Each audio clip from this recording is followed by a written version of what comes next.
Les anges, ils préfèrent le matériel ou le spirituel? Ils voudraient avoir accès. On a dit non. Ils voudraient Donc avoir accès au on avait matériel. dit qu'en vérité, les anges, c'est sûr et certain qu'ils préfèrent le matériel. Pourquoi? Parce que la semaine dernière, on avait dit que pour les anges, leur niveau à eux, ils ont perdu au change. Ah oui, c'est vrai. Pourquoi ils ont perdu au change? Lorsque maintenant j'atteins un niveau, oh la tzaddik, lorsque maintenant j'atteins un niveau où je gagne au change, donc même si je baisse de régime, mais je vais gagner au change. Si maintenant je perds au change, donc pourquoi tu veux que j'ai un intérêt dans ce qui se passe puisque je perds au change? Rends-nous pas. Pour les anges, avant d'exister, ils étaient dans un meilleur endroit, oui ou non? Oui. C'est quoi le meilleur endroit? Ils étaient à l'intérieur d'Hachem, donc comme à l'intérieur d'Hachem. Donc ils étaient dans un niveau beaucoup plus raffiné, beaucoup plus propre. Lorsque maintenant ils ont été créés, ils sont sortis à l'air, mais ils ont gagné quoi au change? Avant j'étais mieux. Et j'étais mieux avant. On est d'accord ou pas? Le seul qui a gagné au change, c'est quoi? C'est le matériel. Pourquoi? Parce que l'avantage qu'il a d'être matériel, c'est un avantage qui est incommensurable. Que nulle part ailleurs dans toute l'existence n'existe l'avantage du matériel. À une fin spirituelle. Ok?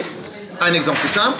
Donc, tu as le chercheur en théorie, le chercheur dans le business, le chercheur dans l'intelligence. Il vient, il cherche. Lui, il reste que dans le domaine de la recherche. Pour lui, il n'y a pas de différence si je cherche dans le domaine de la NASA, je suis dans le domaine de la recherche. Et donc, au final, comme vous savez très bien, un idiot qui avance va plus vite que 10 intelligents qui restent sur place. Donc tu peux être extrêmement intelligent, mais étant donné que vous êtes 10 intelligents qui restent sur place, donc en fin de compte, t'as rien avancé, t'as aucun avantage concurrentiel. Quand est-ce qu'est l'avantage concurrentiel? C'est lorsque tu as transformé la théorie en réel, en applicable, donc le matériel, clair? Comme je dis des fois à des gens, des fois tu veux donner un conseil à des gens, je leur dis quoi? Je leur dis, quel est l'avantage? L'avantage d'un conseil n'est que lorsqu'il est appliqué. Si tu donnes un super conseil, mais le conseil reste pas appliqué, c'est un conseil qui reste. C'est comme si tu prends de l'argent, un chèque, tu laisses dans le tiroir. Qu'est-ce que tu as gagné? Tu laisses dans le tiroir. Clair? Donc en vérité, quel est l'avantage des anges par rapport aux autres? L'avantage des anges, c'est que le défaut des anges, c'est qu'ils n'ont pas gagné au change, ils ont perdu au change. Avant, ils étaient dans un état mieux, maintenant, ils n'ont rien gagné. Par contre, le matériel, lui, il a gagné. Ok? Alors maintenant, on va étudier autre chose. On va étudier un autre point dans ce lien-là. On avait parlé aussi de la bria. Hein. Oui, de la création. De la bria. Oui. Alors maintenant, on va avancer sur un autre point. Quelle est la preuve? Alors, on a dit donc, le matériel, c'est le seul qui a vraiment gagné au change. Pourquoi? Parce qu'il a un vrai avantage concurrentiel. Toute la création avant le matériel, ils sont spirituels, donc ils ont une dégradation. Le matériel, il a eu une dégradation, parce que c'est l'endroit le plus loin d'Hachem. Oui ou non? Quel est le problème du matériel? Quel est le problème du matériel? Le problème essentiel du matériel, c'est qu'on est complètement voilé, la présence d'Hachem est voilée. Donc le problème du matériel, c'est qu'on n'aime pas le matériel. Parce qu'en vérité, où il est Hachem dans ce verre de café? Il n'est pas là Hachem. Lorsqu'on fait la bracha, ok, toi tu veux faire la bracha, mais tachlis, tu ne le vois pas. On est d'accord? Donc le grand problème du matériel, c'est le voile sur la présence divine. On est d'accord ou pas? Très bien. Mais qu'est-ce que vient nous apprendre la chassidoute? C'est que Dafka, la création du matériel, exige les compétences les plus élevées d'Hachem. Et la création du matériel ne peut exister qu'à travers les plus grandes compétences d'Hachem. On ne va pas dire le terme compétences, les plus hauts niveaux d'Hachem. Donc en vérité, pour fabriquer une table, j'ai besoin de quel niveau d'Hachem? Non pas le niveau qu'il a besoin pour fabriquer un ange.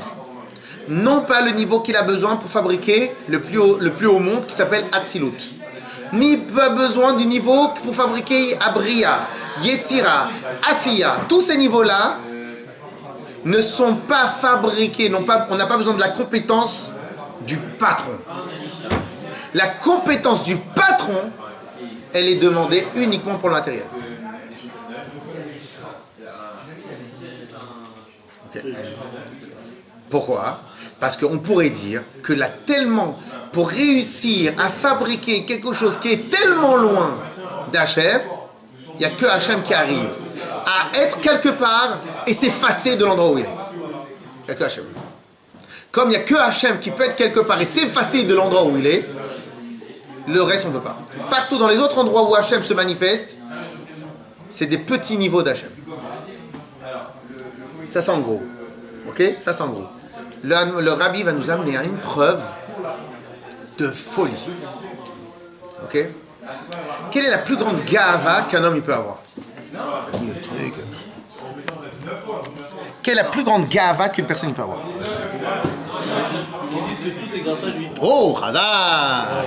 Khazak! Bravo monsieur, bravo! La plus grande gava d'une personne, c'est quoi? C'est moi.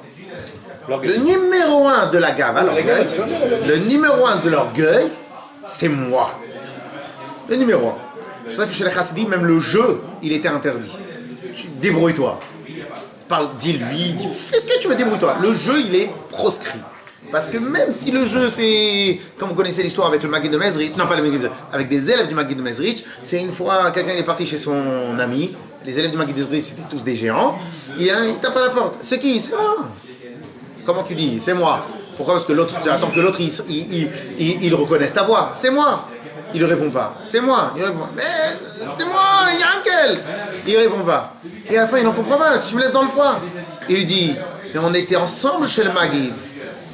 Et le Maguid nous a appris qu'il n'y a pas de ir, il n'y a pas de moi. Ok? Pourquoi il n'y a pas de moi? C'est pas grave de dire à quelqu'un, c'est moi. Allô, c'est qui? C'est moi. C'est grave de dire c'est moi. Ir, il n'y a pas. Tu enlèves le moi, tu enlèves le jeu. Clair? Pourquoi tu enlèves le jeu? Parce que le jeu est le début de l'orgueil. Quand il dit on, quand il dit nous, quand il dit truc, même si tu parles de toi, mais t'as pas dit je. A contrario, donc, le top de la gava, c'est quoi? C'est je. Moi, c'est moi. Comme il y a marqué dans la page, dans la Haftara, et que, comme ça, c'est Rav Chassidut, quel est le grand Yetzara, le grand gava de Pharaon? Li Yehori vani asitini. C'est moi, à moi le fleuve, c'est moi qui l'ai fabriqué le fleuve. Ok? Très bien. Donc cela veut dire que d'un côté, quel est le plus haut niveau d'Akadosh Baruch Hu? C'est le niveau où Hachem dit c'est moi. On est d'accord? Donc ce niveau-là, c'est le niveau qui dépasse tous les autres niveaux. C'est le plus haut niveau, c'est je, moi, le moi de Hachem. Ok? Le rabbi va nous dire comme ça. Quelle est la preuve que la création du matériel est fabriquée directement par l'essence même d'Hachem, le plus haut niveau d'Hachem? C'est parce que le réflexe humain est un réflexe de je. Il n'y a aucun être sur Terre qui dit je. Même les animaux, ils pensent à la subsistance de l'espèce. Les anges, ils pensent pas, il n'y a pas de je chez les anges. Les anges, ce ne sont que des shluchim. Les anges, ce ne sont que des messagers. Les anges ne sont rien du tout.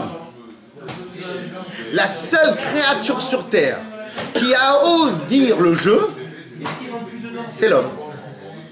Le seul créature sur Terre, le seul endroit sur Terre où il y a le principe de l'acquisition, l'acquis, l'orgueil, le moi, la propriété, puisqu'on avait dit qu'un des principes de base de la Torah au shiur de Hanouka, vous vous rappelez quand on a dit qu'un des principes de base de la Torah, c'est le respect de la propriété.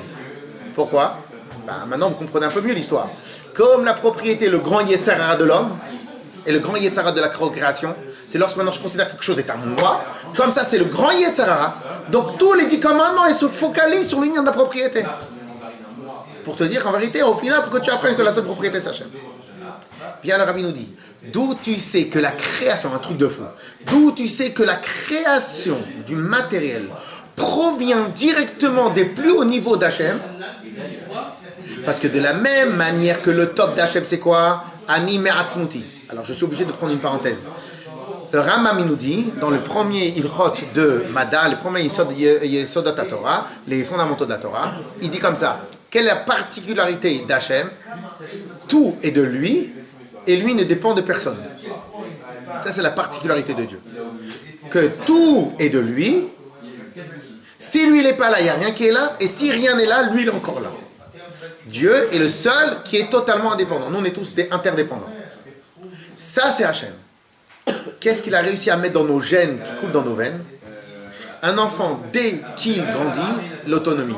Un enfant, dès qu'il grandit, il dit « je », c'est à moi, ne touche pas, etc., etc. Le réflexe humain, c'est le réflexe de l'acquisition. Le réflexe humain, c'est le réflexe de la propriété. Le réflexe humain, c'est de dire « je, c'est moi, je suis le plus fort, c'est moi ». Pourquoi vient chez toi ce réflexe-là? Parce que qui t'a créé?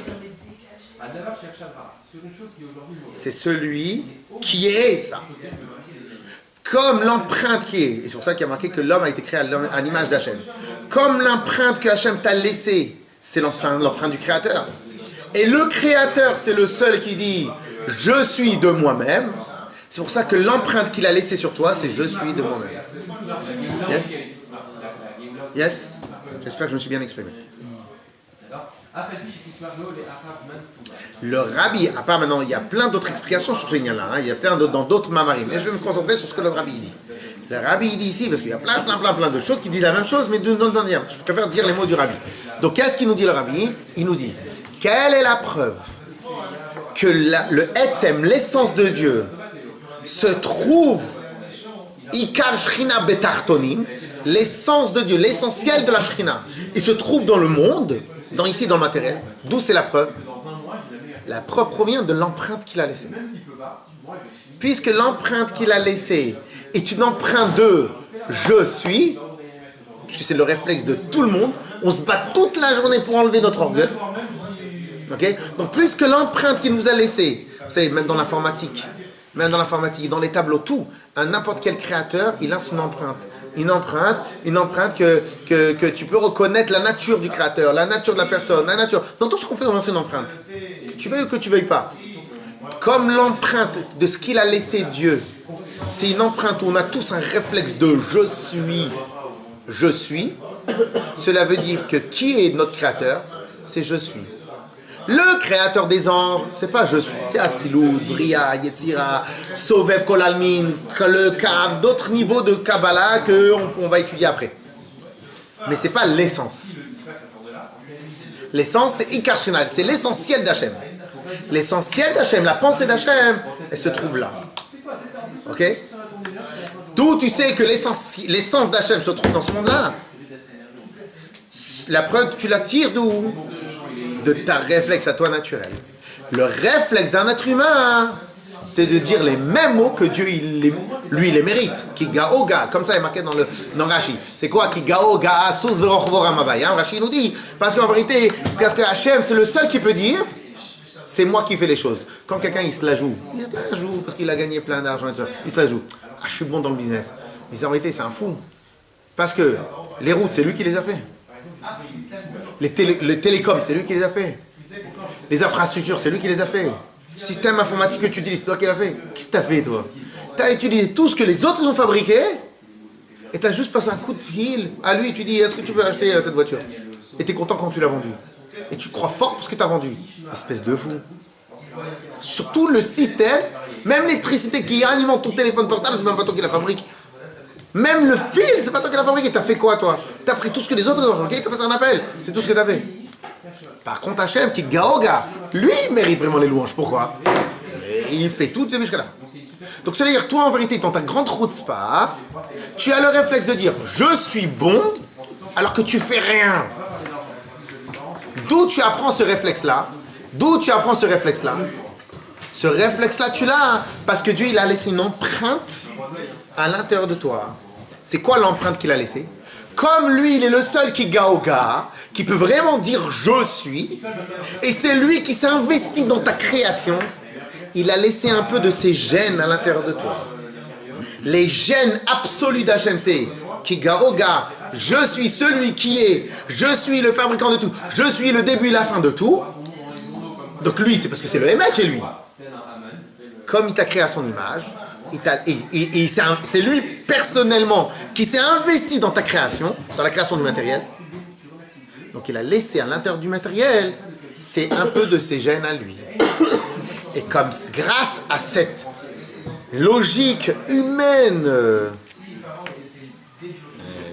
incorruptible ou je sais pas absolue, c'est une des manières comment le rabbi veut prouver que Ikar Shrina Betartoni Maïta, que toute la pensée d'Hachem, l'essence, la résidence principale d'Hachem, c'est ici. Pourquoi? Parce que tu peux demander à tout le monde, un créateur, quelqu'un qui est un créateur, mais qui maintenant qui a un business de milliards, mais à la base lui c'est un créateur. Il est où sa tête? Il est dans le bureau des designs, si lui c'est des designers. Si lui c'est un créateur de nature, elle est où sa tête? Elle est dans le designer. Si c'est un programmeur de nature, il va passer où ses journées quand il s'ennuie? Chez les mecs qui font les programmes, les développeurs. Si dans sa nature à lui, c'est la vente, il va passer où ses journées quand il n'a rien à fiche? Chez les vendeurs. Là où ta nature elle est, c'est là où tu passes ton temps, c'est là où ta tête elle est. Oui ou non? Donc qu'est-ce qui se passe? Donc là où Hachem permission de s'enorgueillir. Parce qu'en vérité l'employé va dire quoi? Si le patron il s'enorgueillit, l'employé va dire quoi? Mais si moi j'appelle pas les gens, tu fais quoi toi? Okay? Donc en fin de compte, chacun a l'intérêt et chacun a une honneur. Après que le patron c'est fondateur et celui qui va à 100% de sa société fait ce qu'il veut, après truc. Mais c'est pas parce que j'ai 100% de la société que je suis orgueilleux. Bon, en tout cas, a priori, l'orgueil, on n'a aucune raison d'être orgueilleux. Bien que c'est seulement dans sa sensation, donc c'est pas vrai. Mais comme écoutez bien la force de ce que le Rabbi dit, il est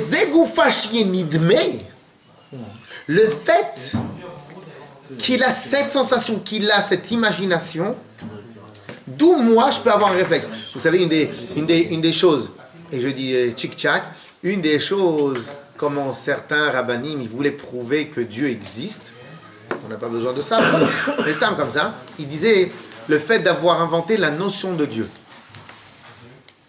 Et là on explique, il disait comme ça, est-ce qu'on arrive à imaginer quelque chose qui n'existe pas? Personne sur Terre n'arrive à imaginer quelque chose qui n'existe pas. Personne. Même quand dans les dessins animés tu fabriques des monstres avec des longues dents, ben les dents, ils existent partout. Tu fabriques les monstres avec des yeux fins, mais le chat il a des yeux fins. Qu'est-ce que t'as fait? T'as pris un œil ici, t'as pris un œil truc, et après tu mets de la musique pour que t'aies peur. Mais t'as rien inventé de nouveau. Si maintenant t'as rien inventé de nouveau, comment ça c'est que Dieu on l'a inventé? Parce qu'il existe. Ok? En d'autres termes, pourquoi je ramène cet exemple-là ici? Si maintenant tu as cette sensation-là de pouvoir, d'être autonome et d'exister que par toi-même, comment tu peux avoir cette sensation-là d'exister que par toi-même? C'est parce qu'il y a quelqu'un qui t'a mis dans toi, dans tes gènes, cette sensation-là. Et qui a la capacité de te mettre dans tes gènes cette sensation-là? Celui qui a vraiment cette sensation. Donc Hachem. Parce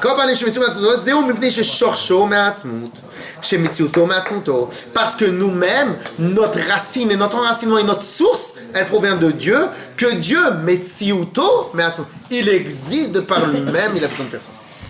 Clair? Il est clair ce point-là. Clair? Alors, et donc par conséquent, tous les autres êtres vivants sur Terre, à part le matériel, tous les autres êtres vivants sur Terre, ils ont un avantage au change ou ils ont une perte au change. Tous les autres êtres vivants sur Terre, ils gagnent au change ou ils perdent au change? L'avantage. Ben non, ils perdent au change. Eux, c'est que des moyens. Non. Tous les anges, c'est des moyens. Atzilut, c'est un moyen. Bria, c'est un moyen. Yetzira, c'est un moyen. Hachem, il n'est pas présent là-bas. Oh, et même s'il est présent, c'est que les petits niveaux d'Hachem qui sont présents là-bas. C'est que les petits niveaux d'Hachem. Où est-ce que Aikar Shrina, l'essence même d'Hachem, il est où? Pas au Lamazer. Alors Et pourquoi dans on parle de... Non. Et dans le Gan Eden. Ben non. Parce que dans le Gan Eden, c'est spirituel, c'est pas matériel. Donc si c'est spirituel, il n'est pas là-bas. Alors pourquoi on parle pas de Dieu? Il est là-bas, mais Hachem, il est partout. Non. Ikar Shrina, l'essentiel d'Hachem. Donc c'est comme si maintenant tu vas dire, quelqu'un il a une société. C'est quoi le siège social d'une société? C'est où ça se passe. C'est où il y a le board. Où il y a les... Il y a tout, il y a tout, il y a tout, il y a tout. Il y a le patron, il y a la réflexion, il y a le design, il y a les choses, il y a le truc, il y a la compta, il y a les choses, il y a les trucs, il y a les projets, il y a la stratégie, il y a tout. Le reste, c'est une diffusion, une chose, tu vois. Des succursales. Des succursales, c'est qu'eux, ils ont que les infos dilatées, ok. Mais le Inyan, c'est dans le siège social. Le siège social d'Hachem, c'est Be'olam Hazeh. C'est la terre. Par contre, alors pourquoi on parle du Etsem, alors d'Hachem qui est très haut, alors si on dit qu'il est en bas? C'est ça le chidouche. Le chidouche, c'est que l'essence même d'Hachem. Là, je peux pas faire un shiur tout de suite sur l'essence, parce que c'est pas le shiur, hein. Mais l'essence, donc ici, il veut traduire l'essence par Aikar Shrina, la résidence principale, le siège social. Pour l'instant, on traduit ici comme ça. Il y a d'autres mamarim du Rabbi qui expliquent c'est quoi l'essence. L'essence même d'Hachem, et comment on le voit partout, c'est pas le moment. En tout cas, ici, il dit que la résidence principale d'Hachem, regardez, il y a marqué un passage que tout le monde connaît ici, que Tamid Eine Hashem Elokecha Ba Mereshit Hashana Ad Acharit Shana. On est le Seif Dalet, milieu. Donc, Tamid Eine Hashem Elokecha Mereshit Hashana Ad Acharit Shana. Sur qui ce passage-là il a été dit? Tamid Eine Hashem Elokecha Ba Mereshit Hashana Ad Acharit Shana. Sur qui ce passage-là il a été dit? Eretz Israël. Eretz Israël. Qu'est-ce qu'on apprend de là? Et c'est pour ça que la Gemara dans Ta'anit nous dit, qu'en vérité, quand Hachem il envoie la pluie au monde, d'abord il regarde Eretz Israël. Et le reste de l'existence, le reste de la planète, il reçoit de ce que Eretz Israël n'a pas besoin. Ok? Après, comme on explique ça de nos jours, parce que c'est une autre chose. Ok? Ça, c'est ce que la Gemara nous dit. Ok? Donc cela veut dire, là où c'est le plus important pour toi, c'est là où ta tête elle est. Le reste, c'est les shiraïm. Le reste, c'est le reste. Ok? Clair ou pas? Donc, de la même manière, puisque maintenant pour Akadosh Baruch Hu, le monde c'est Eretz Israël. Donc le reste, c'est le reste. Donc les yeux d'Hachem, donc l'intention d'Hachem, de la même manière, lorsque maintenant quelqu'un il fait une avéra très grave, comme par exemple, il y a marqué dans Parashat Nitzavim que celui qui va se cacher pour faire Avodah Zara, qu'est-ce qu'il y a marqué? Ou paniti, venatati panai ba'ishaou. Je vais mettre mon visage. Qu'est-ce que Rashi nous dit? Pas panai, mon visage, panai sheli. Je vais me délaisser de tout, et je vais me mettre sur lui. Hachem, il est obligé de continuer à donner à manger à partout. Oui ou non? C'est quoi l'idée ici? Ce qu'il lâche tout, c'est mon dossier. C'est comme ce que le président il dit. Ce dossier, c'est moi qui m'en occupe. Mais il y a 2000 dossiers. Ce dossier, c'est pour moi. Comme ça, il dit Hachem.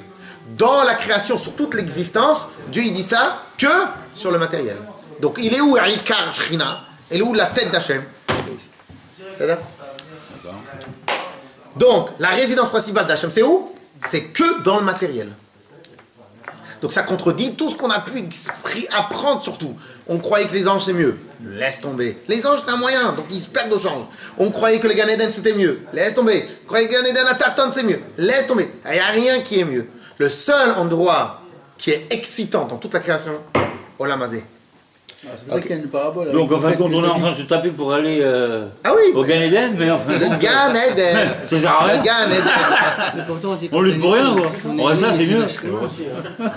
Oui, mais si. Pas de ziv. Et le Gan Eden, le Gan Eden. C'est ça l'Anekuda. C'est ça l'Anekuda. Ziv, c'est la lumière, mais c'est pas le luminaire. Il y a le Maor et il y a le Or. Le Or, il est dans le Olam Hazeh. En zip, c'est IA. L'important, Ok. c'est pas néné. Là-bas, ils sont directement nénés. C'est la matière. Là-bas, ils sont directement nénés. Ils profitent déjà directement. Du Ziv, du Ziv. Nous, ici, on peut profiter de la chose. Voilà, le Ziv. Et c'est pour cela qu'il y a marqué la Facha Achad B'Tshuva B'Sidim, sur base de Olam Hazeh, l'école Chai Olam Haba. C'est quoi le lien? Puisqu'en fin de compte, ce que tu gagnes ici par une mitzvah, si tu vas à côté du kever de Moshe Rabbeinu, tu dois rentrer les tzitzit ou pas? Il est où? Il est où? Il faut y aller. Ok, dans le kever de chez Rabbi Shimon Bar Yochai. Dans le kever de Rabbi Shimon Bar Yochai, tu rentres les tzitzit ou pas? Tu ranges pas. Ah si, on range. Bon, en vérité, on range pas parce que les tzadikim sont chaim. Bon, ok, vas-y. Même ce que tu veux. Tu ranges, pourquoi? Parce qu'ils ne peuvent pas faire le mitzvot. Bon, il y a marqué que les tzadikim peuvent faire le mitzvot aussi. Bon, c'est autre chose. Ok? Pourquoi? Cela veut dire que les seuls mitzvot, c'est possible que dans le corps. Et c'est où le ratson d'Akadosh Baruch Hu? C'est quoi les mitzvot? C'est le ratson d'Akadosh Baruch Hu. Donc en vérité, dans le Gan Eden, c'est que Anaat Aziv. C'est que le profit de la lumière. Mais le luminaire, tu n'as pas. Ah ouais, ça c'est eux qui vous plaît pas. Le luminaire, il n'est pas là. Le luminaire, clair? Le luminaire, c'est. Il y a la lumière et le luminaire. La lumière, c'est Dieu. Ah, le lumière, c'est Dieu. Ok. Voilà. Et le lumière, c'est... Yes. C'est bon. Nimtza. Aussi. Ça déstabilise, tout ça. Alors, Nimtza. Quand on a fait un peu la dernière fois au bureau, vous avez parlé que tout le travail de la paracha, je sais plus c'était quoi la paracha, c'est d'expliquer qu'il faut faire résider Hachem sur terre. Mais là, vous êtes en train de dire le contraire. Vous dites qu'il est déjà sur terre. Voilà, bravo. Ça, c'est ce qu'il a dit la semaine dernière, ce qu'il a posé comme question la semaine dernière. Le seul problème, c'est que tant que Mashiach il n'est pas là, on ne peut pas voir, parce qu'on a un voile sur nous. Pourquoi on a un voile? Pourquoi Dieu il a mis un voile sur nos yeux? Parce que sinon, après, il n'y a plus de travail. Il n'y a plus de libre arbitre. Il n'y a plus de libre arbitre. Ok? Donc en fin de compte, nous, c'est quoi faire résider ce monde-là sur terre, Hachem sur terre? C'est montrer que Hachem est le boss. La semaine dernière, on avait posé... Voilà. La semaine dernière, on avait dit, nous, notre travail à nous de faire résider Hachem sur terre, c'est quoi? J'achète une voiture neuve qui coûte 150 000. Il y a une Kala qui veut prendre la voiture pour faire la balade avant truc. Maintenant, elle est toute neuve, la voiture. Elle te demande, tonton, je veux te prendre la voiture. Et les mecs à côté, ils disent, Il est fou. ils demandent, mais comment tu fais? C'est pas moi, c'est Hachem. Ça change quoi qu'elle soit chez moi ou chez l'autre. Vous vous rappelez l'exemple que je vous avais donné avec le chassid. Avec le chassid, s'il y a un seul loulav à utiliser, et le seul loulav à utiliser, on peut le prendre qu'une seule fois. Maintenant, qui va le prendre? Toi, lui ou moi? Bah, au final, puisqu'on peut l'utiliser qu'une seule fois, donc l'essentiel c'est que la présence d'Hachem descende. C'est quoi la différence si c'est moi ou lui? C'est quand même. Donc on enlève le jeu totalement. Puisque la voiture elle appartient à Hachem. Prends ma fille. Est-ce que la... Et encore là, c'est ta nièce. Ta nièce, tu l'aimes. Ok. Il y a une juive que tu connais pas. Tenez, madame, Mazal Tov. Si vous voulez, je vous paye même un chauffeur pour que je prenne la voiture pour faire le kiff. Ouais, mais monsieur, c'est votre... Non, l'idée, elle est, si c'est ma voiture, j'ai peur qu'elle soit rayée, parce que c'est ma voiture. C'est la voiture d'Hachem. Donc Hachem, il envoie quelqu'un pour me l'emprunter. C'est un bon. J'ai même pas de sensation de restriction. Ok, on y va. C'est ma voiture, ça n'explique pas que c'est ma voiture. Bah ouais. Alors, Nimsa. Je comprends pas ce que vous avez dit là. Le coup du loulab. Une fois, il y a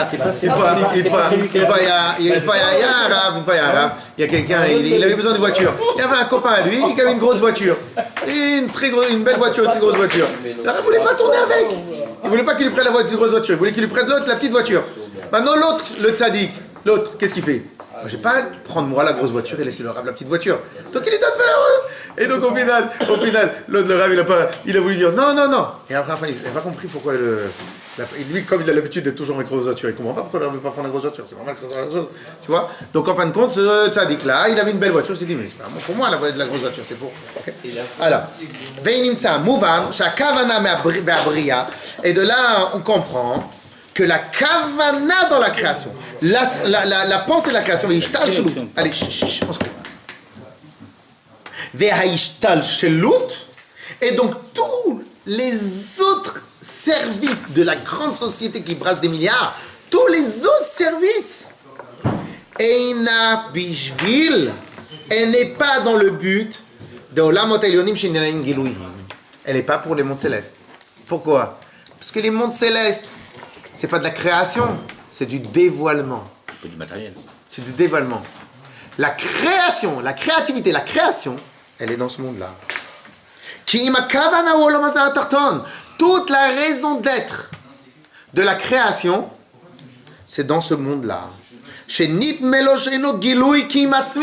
Et malgré cela, alors juste avant de continuer, je voudrais juste vous donner un mémo technique. Un mémo technique. Messieurs, dans le monde, nous sommes le dernier monde, oui ou non? A priori, c'est ce qu'on a étudié. Donc sur toute la création, on va dire qu'il y a 100 millions de niveaux. 100 millions, en réalité il y en a plus. Il y a 100 millions de niveaux. Nous, on est le dernier, on est d'accord? Comme on est le dernier, on a tendance à dire, comme on est le dernier, on est les plus nuls. Oui ou non? Dernier, ça nous rappelle, quand on était jeune, dernier de la classe. Oui ou non? Donc on est complexé. Oublie le mot dernier. Dis dernière étape. Ok? Quel autre mot on peut utiliser pour dire dernière étape? Dernier, le dernier. Non, je veux dire l'aboutissement. Oh. On est le dernier 10. بدخل عليك امشي عليك toucher cette semaine. alors aboutissement, oui ou non? Donc dans la dernière étape est toujours l'aboutissement. Bah oui.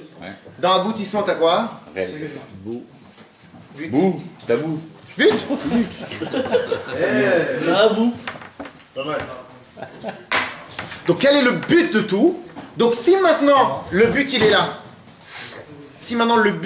là, quand quelqu'un il ouvre une société, c'est pour atteindre un but, oui ou non? Ou quand quelqu'un il fait quelque chose, oui ou non? Il se marie, il étudie, pourquoi? Pour connaître ce qu'il y a marqué dans le livre, oui ou non? Maintenant s'il lit comme ça, comme des Teilim, qu'est-ce qu'il a fait? Il n'a rien fait. Si maintenant il ouvre le livre, il n'étudie pas, il n'a rien fait. Mais si, pourtant, parce que tout ça c'est que des moyens. L'objectif c'est de connaître. Oui ou non? Donc chaque personne qui entreprend une chose, c'est pour l'atteindre l'objectif. Donc, ça veut dire quoi pour atteindre l'objectif? C'est-à-dire qu'à la base, quand j'ai commencé l'histoire, c'est pour atteindre le but. Donc le but est lié avec le début. Le 100 millionième niveau. Non, le premier, l'avant-premier. Par conséquent, si nous sommes la dernière étape, nous sommes l'aboutissement. Si nous sommes l'aboutissement, donc nous sommes le but. Si nous sommes le but, Hachem, il a sa pensée ici. La pensée d'Hachem. Donc ici, c'est quoi ici? Il y a combien de buts dans une entreprise? Dans une entreprise, il y a combien de buts? Combien d'objectifs? Combien de buts il y a? Ça dépend. Une entreprise qui a 30 buts, elle est nulle. C'est un but normalement, c'est l'oseille. Entreprise, un but. Bah oui. La run ou pas? Mais si, une entreprise, un but. Oui. Non. Mais si, une entreprise, un but. C'est un but, c'est gagner de Allez, l'argent. il veut- Une entreprise, c'est gagner de l'argent. Il va avoir un produit, des parts de marché, des... Ouais, mais son but, c'est gagner de l'argent. Tourne l'histoire comme tu veux. Tourne l'histoire comme tu veux, c'est gagner de l'argent. Tout ce qu'il y a. Donc tout ce qu'il y a. Messieurs, tout ce qu'il y a. Écoutez, allez, on termine. Gagner de l'argent. Tout ce qu'il y a entre là, ça. Écoutez bien. Tout ce qu'il y a entre le numéro 1 et le numéro... Pardon. Tout ce qu'il y a entre le début et L'aboutissement. le dernier, attendez. Tout ce qui est entre le premier, pardon, pas le début. Le premier et le dernier, ça s'appelle quoi? Le chemin. Des moyens. Des Ouais, mais nous, de tout ça, on s'en sert pas. intervalles. On sert pas de tout ça. Intervalles, c'est pas mal. Des étapes. Et même étape, ça donne trop de carbone. Même pas des étapes, des moyens. Mais ces moyens-là, nous, on s'en sert pas. Ça y est, c'est moyen. Ouais, comme ça y est. C'est quoi? C'est le monde. C'est le monde. Tout. Mais nous, on s'en sert pas de ça. Tout ce qu'il y a, à part le matériel. C'est pas des moyens pour nous. Ça, c'est notre question. Ah, c'est une question. Yes ou pas? Nous, on se sert que du monde matériel. Allez, on termine. Oui. Alors,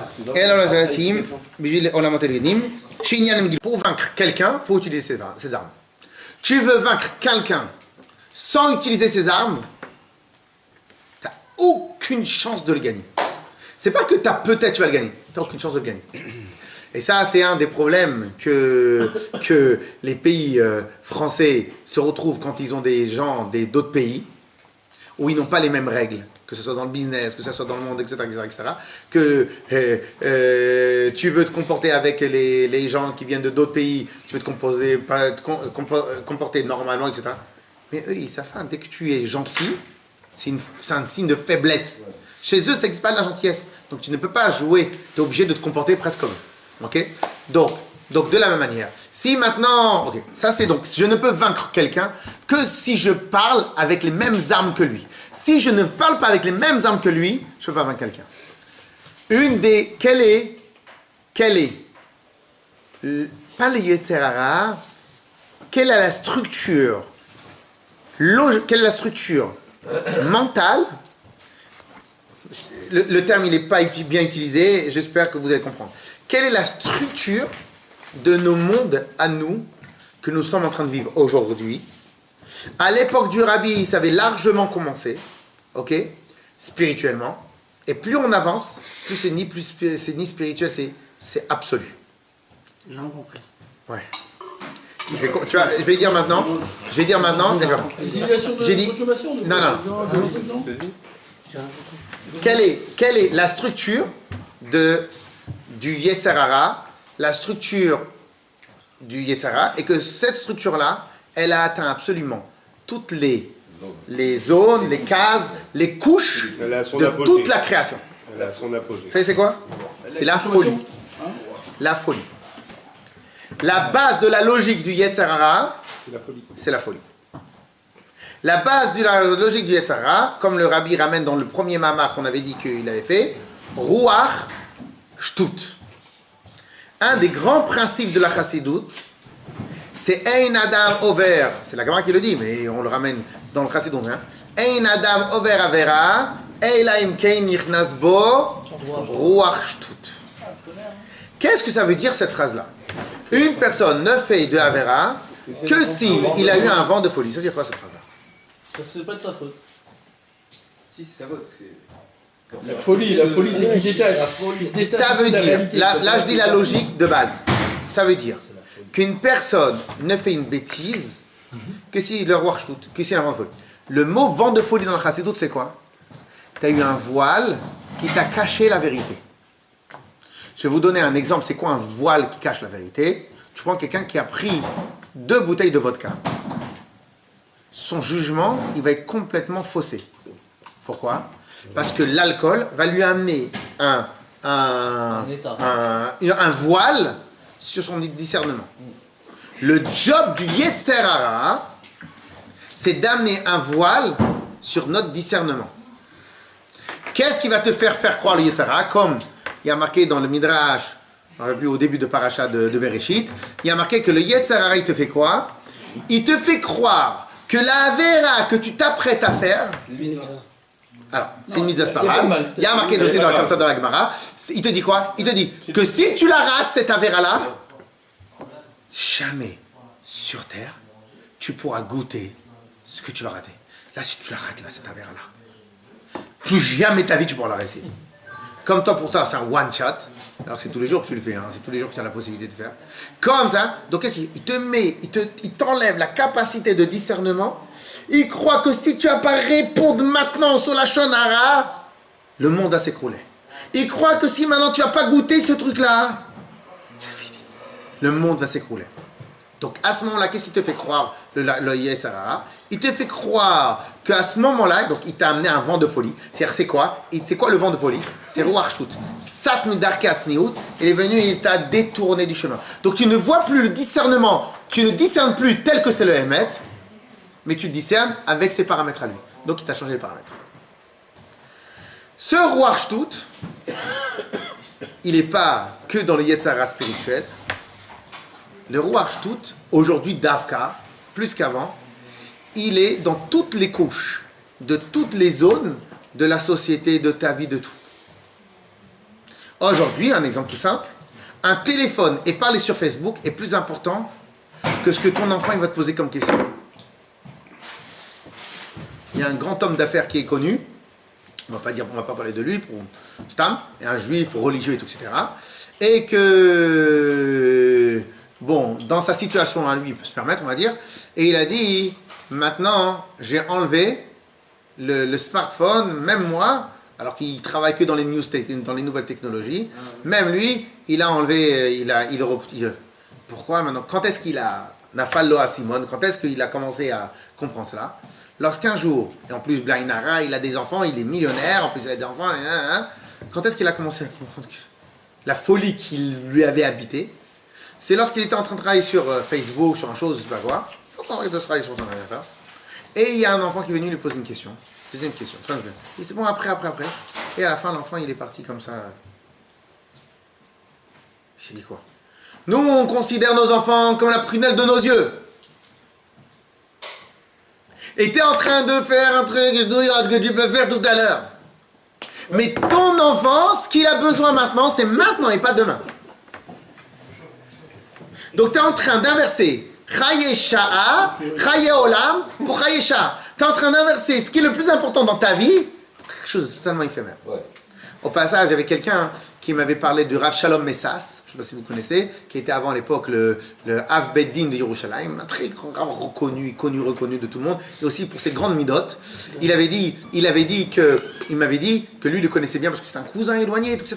Bon, il avait traîné avec lui au Maroc et tout ça, non je rigole, et il avait traîné, et il m'avait dit qu'une de ses grandes particularités, parce qu'il était très aimé, une de ses grandes particularités, il pouvait avoir le plus grand rosh yeshiva de la terre, le plus grand rabbanim de la terre. Il avait un élève, un petit enfant, un yeshiva, un petit élève qui venait poser une question.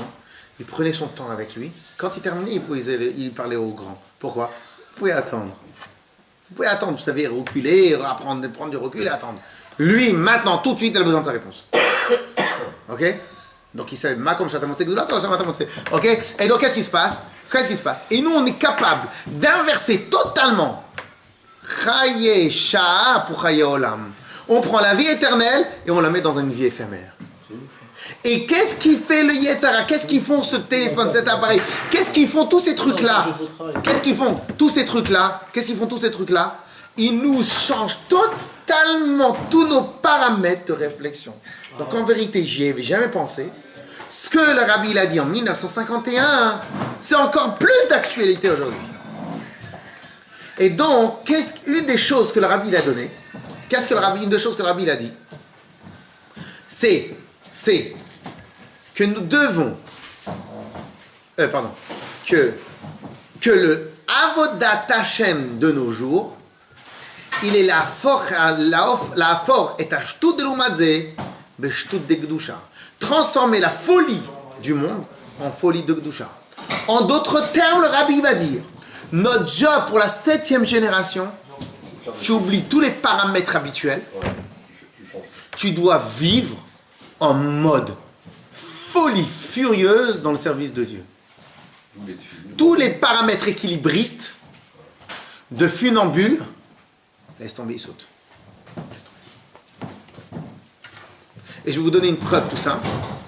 On a du temps pour le téléphone, on a du temps pour les ch'touillottes, on a du temps pour la shonara, on a du temps pour tout. Le seul budget temps qu'on n'a pas, c'est pour le budget étude de la Torah. On a du temps. Les gens, ils ont du temps pour manger. Le seul temps qu'ils n'ont pas, c'est pour maigrir. Les gens, ils ont du temps pour ça. Tous, regardons-nous autour de nous. La seule chose pour laquelle on n'a pas du temps, c'est pour les choses bien. Les gens, ils sont prêts à dépenser des sommes folles pour les vacances. Que Dieu les bénisse tous. Dès que tu leur dis des trucs, ils commencent à dire « Attends, mais dis-moi, moi je veux savoir où l'argent va. » Je comprends pas, ça t'a pas dérangé que Apple il gagne sur ton iPhone 10, il gagne 600 €. Ça t'a pas dérangé ça. Ok? Ça t'a pas dérangé ça. Alors que le même téléphone, tu l'as ailleurs. Ça t'a pas dérangé ça. Mais ça te dérange parce qu'il y a 10 € sur la somme que tu as donnée, qu'on ne sait pas exactement où ils vont. Qu'est-ce que le Rabbi nous dit? Eh bien, en fin de compte, la seule manière de pouvoir combattre dans notre génération, de pouvoir vraiment amener Mashiach, et après on parlera la semaine prochaine de manière un peu plus profonde, pourquoi Davka ça va amener Mashiach. La seule manière de pouvoir amener Mashiach, la seule manière de pouvoir vaincre le Yetzer Hara, c'est d'abandonner toutes les théories équilibristes dans la Torah. Donc lorsque maintenant dans la Torah, tous tes maîtres ils vont te dire, il faut avoir le chemin du milieu, pas trop comme ça, pas trop comme ça. Le problème c'est quoi? C'est bien ça, mais si c'est un sadique. Mais le problème c'est quoi? C'est que nous on ne sait pas faire. Dès que tu me mets sur le chemin du milieu, j'ai tellement d'ennemis de tous les côtés qui vont me faire changer le paramètre, qu'au final je vais te verser. Donc qu'est-ce qu'on te dit? Il faut que tu ailles dans la folie de la Torah. C'est quoi dans la folie de la Torah? Mets la barbe, mets le chapeau. Mais tu connais pas la Torah, qu'est-ce que tu mets une barbe et chapeau? Tu préfères être fou dans ça. Et il a raison, c'est une folie. Comment tu veux mettre une barbe et un chapeau alors tu connais pas la Torah? C'est Rouach Shtout. Pas Chassid de Shtout. Ah, c'est Chassid Choté. Non. Chassid Choté, c'est autre chose. Non, Chassid Choté, quand on dit Chassid Choté dans la halakha, c'est lorsque maintenant quelqu'un il va dire ah non, il y a quelqu'un qui se noie. Je réfléchis, est-ce que je peux... C'est quand quelqu'un. Non, il a une vision. Il a eu roi Hakodesh. Alors, qu'est-ce qui se passe? Chassid Choté, on sait, lorsque maintenant quelqu'un, il y a quelqu'un qui se noie et il dit, attends, je vais enlever mes tefilines parce que je veux pas perdre une perte de carotte pour les tefilines. Donc je veux pas rentrer dans l'eau avec les tefilines parce que c'est pas carotte pour les tefilines. Ça, c'est un chassid choté. Tu viens, tu prends les tefilines, tu les mets dans l'eau et tu vas. Oui ou non? Ok? Ça, c'est un chassid choté. Donc, c'est quoi le nyan? Un chassid choté, c'est lorsque maintenant. Faudrait peut-être un peu mieux réfléchir sur le chassid choté. Mais un chassid choté, c'est un chassid idiot. Ok? Mais quelqu'un. Lorsque maintenant quelqu'un il va mettre barbe, chapeau, veste, surtout, alors qu'il n'est pas l'image qu'il est censé refléter. Mais oh, descends-toi, t'es un fou. C'est quoi? T'as raison que je suis un fou. Mais je préfère être un fou dans ça qu'un fou dans les ch'touillottes. Arrête. Pourquoi on dit que le monde il est fou là? Parce qu'il y a plein de choses, ça part dans tous les sens. C'est pour ça qu'on dit que le monde est fou, parce qu'il y a plein de ça part dans tous les sens. On a fini l'union. Hein? Pas parce que ça part dans tous les sens. Parce que la folie, Dan, là, voilà, la définition de la folie, Dan, la définition de la folie, c'est quoi? C'est lorsque les paramètres de la normalité, ils ont changé. D'accord. La normalité, c'est quoi? C'est que priorité dans ton couple, priorité dans ta vie, c'est ta femme, tes enfants, les gens autour de toi. Ça, c'est la priorité.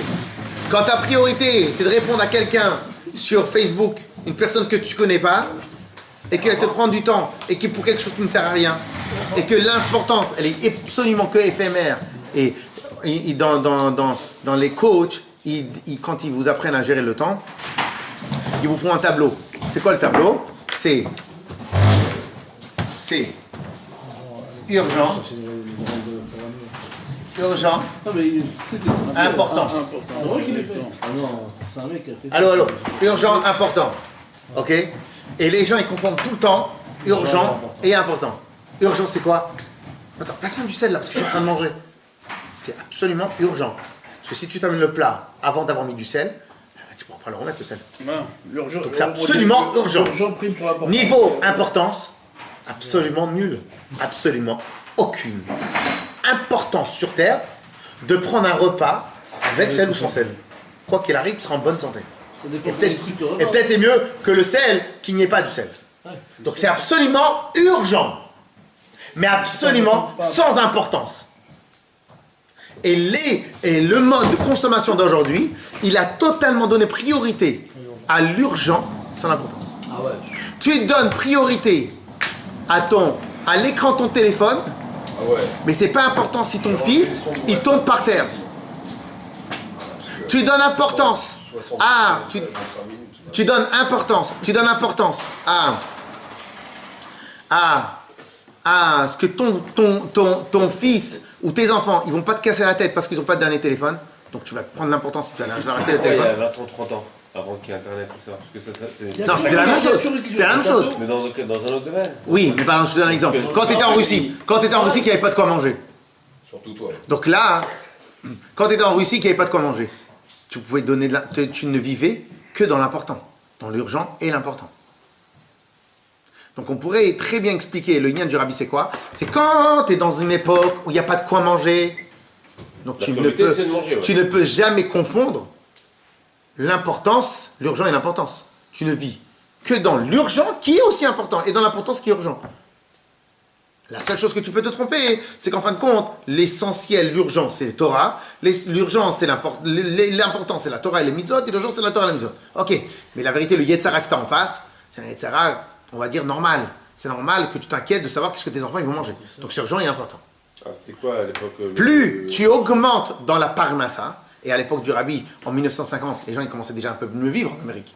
Donc dans le monde occidental, à partir du moment où tu as un peu plus de révar, de largesse, et au passage, si un jour vous vous posez la question, vous voulez un peu briller comme ça, on vous demande un jour c'est quoi la définition du luxe?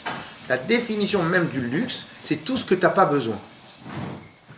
La définition du luxe, c'est une étude qu'ils ont fait, la définition du luxe, c'est tout ce que n'est pas nécessaire et tout ce que tu n'as pas C'est besoin. non, Tu prends une barrette classe pour la cravate.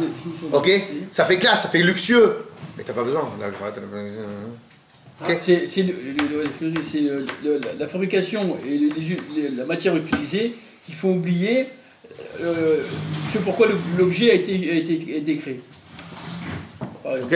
Alors, donc ça c'est le luxe. Alors maintenant, qu'est-ce qui se passe? Plus maintenant, alors messieurs, Lâcher les chevaux là. plus tu as de rêve, plus tu as une ligne de rêve, plus tu as une ligne de largesse, plus tu peux confondre importance et urgent. On est d'accord ou pas? Donc plus tu as grandi, plus tu arrives dans un monde. Très vrai, stop. Plus tu arrives dans un monde où tu as absolument énormément de largesse, plus tu as de facilité à confondre l'importance de pas l'important. Dans notre vie à nous, plus qu'encore de chez le Rabbi, on a un goût irréparable de l'urgent et de l'éphémère et du truc, et que lui te fait complètement vaciller sur l'importance. T'imagines, dans la Gemara il y a marqué, imagine maintenant quelqu'un, on est obligé d'avoir la concentration dans les 3 premières brachot de la Hamida. Alors la Gemara demande, imagine-toi maintenant que quelqu'un il n'a pas la kavana dans les 3 premières brachot dans la Hamida. Qu'est-ce qu'on fait?